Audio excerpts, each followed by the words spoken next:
Hey folks, are you ready to bear witness to a unique title that defied genreification and showed just how original the CPC game designers were? Then go and watch something else. Otherwise, stick around for this tripe. Let's play Maze Mania. Man, one of these days I'm going to introduce a video without a sarcastic setup gag like that one, and on that day the world will implode. Maze Mania was released in 1989 by a fairly talented company called Hewson. In it, you play this fellow, a blue ball known as Flippo. Flippo lives on a planet covered with intricate mazes. The planet isn't named in the game, but knowing how witty game writers were in the late 80s, it's probably called Maze-a-lon. Or, if the name was conceived before the coffee binge, the planet that's covered in mazes. Flippo's job is to wander around a total of 10 different mazes, which are made up of many, many tiles. Each time our hero steps on a tile, it flips over and changes colour. The aim of the game is to change all the tiles in the maze from one colour to the other before making a daring escape. Why would Flippo do this, I hear you ask? Is it because he needs to stop the space mutants attacking? Is it because Mr. Carpainter wills it so? Is it because he needs to stop the bad guys from scratch dubbing a record and summoning a demon? Is it oblique video game reference number 4? Nope. No reason is given in the game, so we can only assume that Flippo is a senseless vandal. Now, if you're listening to the gameplay mechanics and watching the video, you may be thinking, hang on Andy, this is very similar to another game that was very popular and came out a couple of months before Maze Mania. And if you're thinking that, then you're stupid and wrong and stupidly wrong, because this game is clearly not Squeak. For starters, Maze Mania has you flipping tiles over, not painting them. And secondly, Maze Mania... it has 3 more letters in its title than Squeak? Okay, so the two games are eerily similar, but they each have differences that set them apart from one another, and neither game is more or less fun to play than the other. However, we're not here to compare one game to the other. Primarily because, contrary to what I just said, Squeak is superior in every way and kicks Maze Mania to the curb. Instead, let's judge Maze Mania on its own merits, how about? Well, the first thing that comes to mind is the fact that Maze Mania has some stunning locations. In fact, a stupid 6-year-old me included a locale from the game in a story I had to write for a class assignment. It showed me and some friends of mine hanging out in this locale, the organic computer. In fact, I blame this level entirely for my fascination with all things cyborg-ish. Well, no, this level and that one bit in Generations Lost. You remember that alien cyborg guy, right? Of course you don't. Nobody played Generations Lost. Ah, well. So, because running around in a maze isn't annoying enough, the programmers threw in a variety of enemies to hinder you. Wait, is 2 enough to qualify for the term variety? Because that's what there is. There's 2 enemies, shields and tentacle demons. And even then the differences between the two are purely aesthetic, since they both have the same set of behaviours. And even then the behaviours aren't particularly intelligent, since the enemies roam around the map at random with no hint of a chase AI. If you touch the enemies, it drains your health, and if your health hits 0, you explode in monochrome 8-bit glory. Seriously, look at this death right here.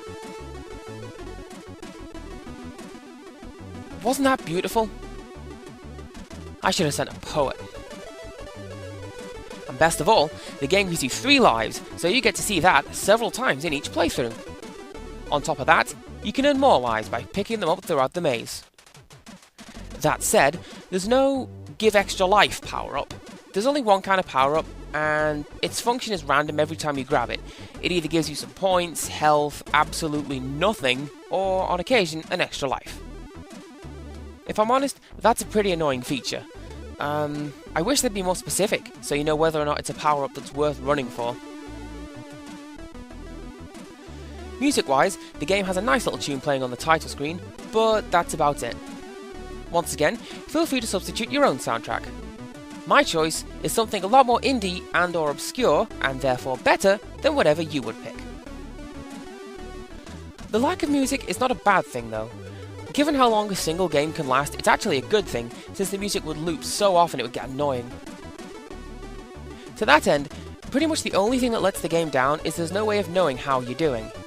Like, it'd be nice if they included a counter to let you know how many tiles you've got left to flip before the level is complete. Or a progress bar to show you how you're doing, something like that. But you don't get either. You just have to comb the maze time and time again until you find the last 1 or 2 tiles you didn't get.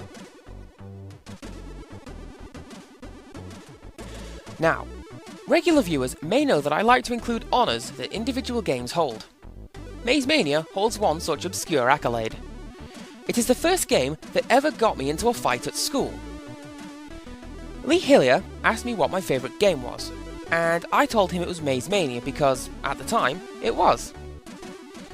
He assured me the game didn't exist, and I assured him it did, and we got into a fight because I wanted him to believe this game existed and he said it didn't. To be fair, he kicked my ass. But, morally, I won, because, as you can see, the game does exist. Oh, and if you're watching Lee by 1,000 to 1 chance, I'd like to say there's no hard feelings, and extend my own personal I told you so, you arrogant prick! Overall, I love Maze Mania. It's a pretty fun game, even though it has a few bad design choices, and it can be pretty unfair on times. How unfair? Well, the game has 10 levels in all, but there's no sprite for the number 10. If you get to the end, it just says level and has a blank space.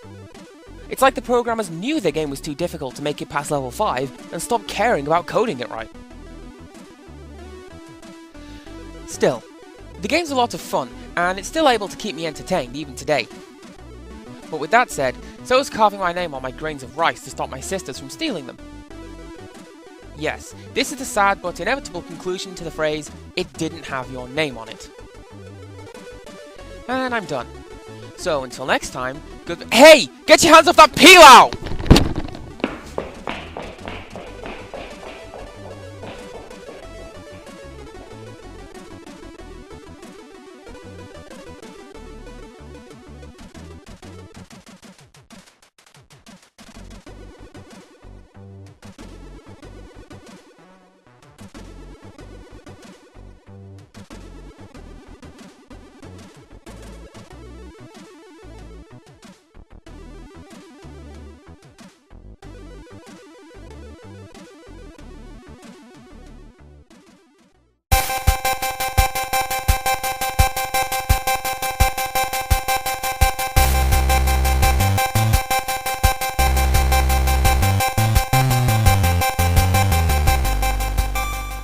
Some 8-bit bubbles, rotating as they explode. Beauty in 4 frames. VG jokes aside, that haiku was terrible. You have let me down.